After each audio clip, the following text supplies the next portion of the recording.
Hello, I'm Anika from Made to Sew. In this class, we're going to be looking at how to draft an all-in-one facing. Now, an all-in-one facing is a facing that finishes both the armholes and the neckline of the garment at the same time. So it's great to use in sleeveless garments. If you don't want to draft a facing that finishes the armholes, then I do have another video that shows you how to draft a facing for solely a neckline, which I will link to here. In this class, we're going to be looking at how to draft on both a standard sort of circle neck as well as a lower V-neck. We'll also discuss some things that you might want to consider if you don't want to add a facing, but you simply want to add a lining to finish both the armholes and neckline of the garment. Then next week, I will be showing you how to sew an all-in-one facing with a garment that has both a centre-back seam and that does not have a centre-back seam. So grab the pattern that you're working with and we can begin. I'm working with a half-scale basic bodice block here, but the same rules that we discuss will work with any pattern. Let's start with the front of the garment. For an all-in-one facing, we're going to want the facing to finish both the neckline and the armhole of the garment. As a general rule, you can come down from the centre front neckline for your facing from as small as ½ inch or 1.5 centimetres through to a larger distance such as 2 to 4 inches, 5 to 10 centimetres. Most of the time I work with approximately 2 inches, 5 centimetres. But the size of the facing that you choose may depend slightly on the garment that you've drafted. For example, here is my aria pattern.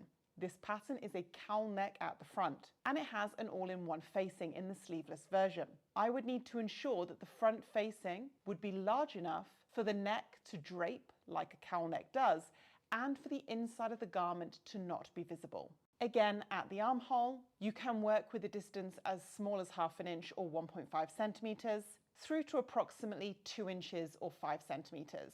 I'm usually working with the 1 to 2 inch distance, which is 2.5 centimetres to 5 centimetres.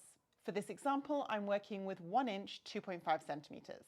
Square off the facing mark at the centre front and square off the facing from the side seam at the underarm. Connect the 2 points, the centre front and the underarm facing markings, in a soft curve. We use a soft curve because this incorporates the bias of the fabric and generally makes the facing less visible from the right side of the garment.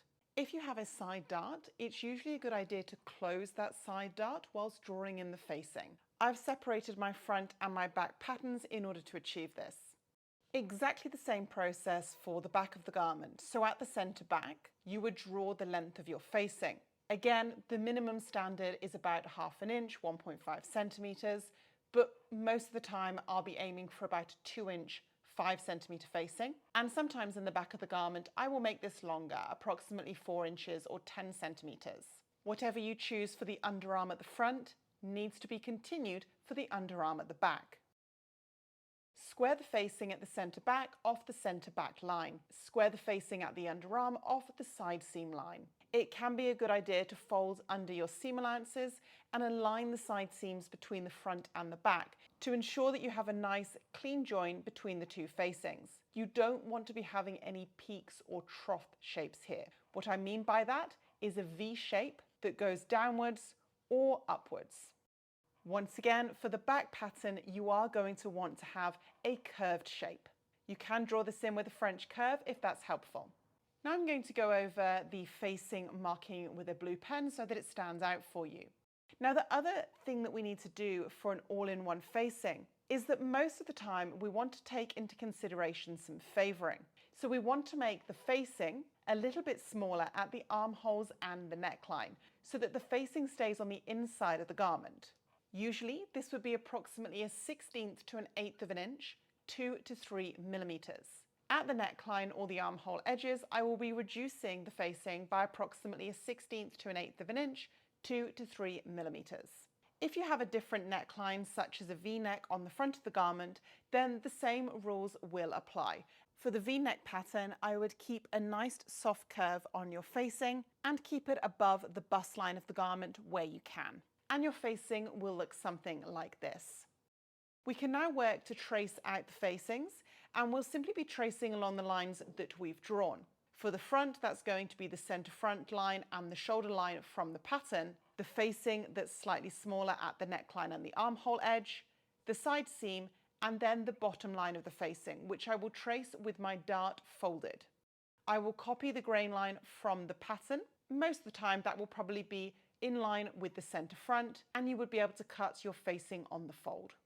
You can label your pattern piece front facing, and you would cut one in the exterior or outer fabric on the fold and one in interfacing on the fold. You would of course also add your seam allowances to this pattern piece, whatever seam allowance you're working with on the rest of the pattern. Mine is 1 centimetre, 3/8 of an inch, so I will add 5 millimeters or 1/4 of an inch all the way around. Exactly the same for the back.